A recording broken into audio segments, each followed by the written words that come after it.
Shonen Jump is known for its bombastic battles, battles against the greatest evil, a clash of rivals, or just friends duking it out to get stronger.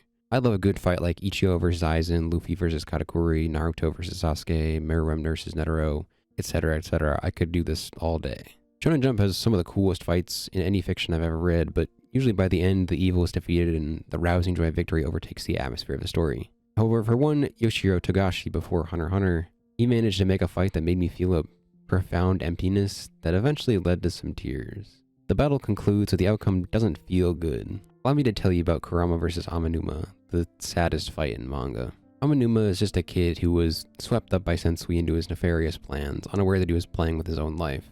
He was an outcast that was taken advantage of. The fight between Kurama and Amanuma can hardly be called a fight. It's not a beatdown or a slaughter, it's just a sad spiral to the end. Kurama understands the depths of Amanuma's power that Amanuma himself doesn't fully understand.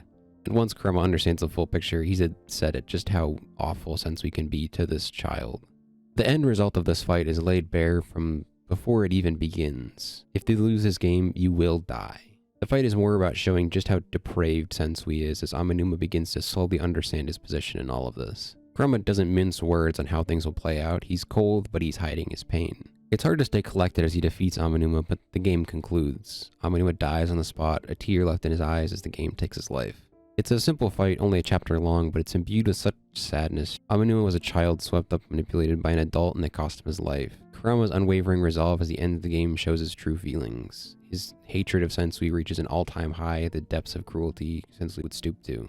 No one feels good in this chapter, no one feels good seeing Amanuma dead. Sensui preyed on every party. He put Kurama in the position where it was life or death for someone, and unfortunately it ended up being the naive Amanuma who fell. I have to respect Togashi for making a plotline this dark. Few stories are willing to go this deep into the depths of depravity, but it is an incredibly effective fight for making the reader want Sensui to lose with a visceral hatred.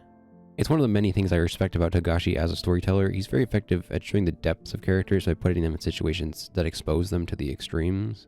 Kurama vs Amanuma is painful to read. Just trying to write about it makes me feel so sad and empty. But I understand that it works because it also makes me full of rage to see Sensui die. After all, if children are hurt and being taken advantage of, that's the lowest a human being can sink. And it's something Togashi understands as he employs a similar darkness in Hunter x Hunter. A fight in Hunter x Hunter is rarely one that ends with everyone happy and the evil defeated. A fight in any Togashi work rarely ends with a truly happy ending. The very next fight after Kurama vs Amanuma has Kurama lock Toguro in a cycle of endless death for all eternity to let out some of his anger at what had just transpired. Even Mayuri's usage of a similar tactic in Bleach is shorter than Kurama's.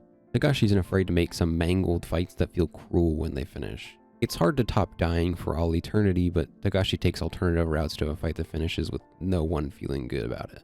The Chimera Ant arc of Hunter x Hunter is full of fights that also just don't feel good when they finish. Gon's entire character arc throughout the Chimera Ant arc is one that only leads to a sad conclusion, but it's also one of my favorite character arcs in any piece of fiction because Togashi is willing to bring this bright-eyed boy and send him through hell and back.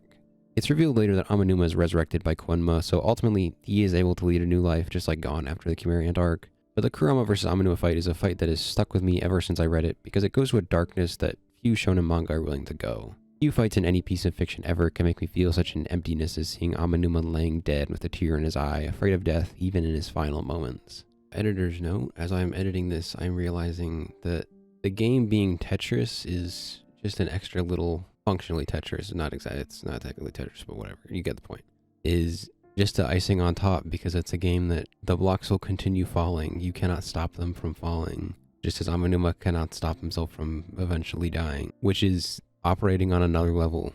Togashi, you continue to surprise me. While I may not like Yu Yu Hakusho as much as Hunter x Hunter, it's a testament to Togashi's writing ability that he's able to make a one-chapter fight have the emotional weight to stand alongside some of my favorite fights in all of Shonen Jump. I may feel incredibly sad reading the Kurama vs Amanuma fight, but I will never forget it as long as I live.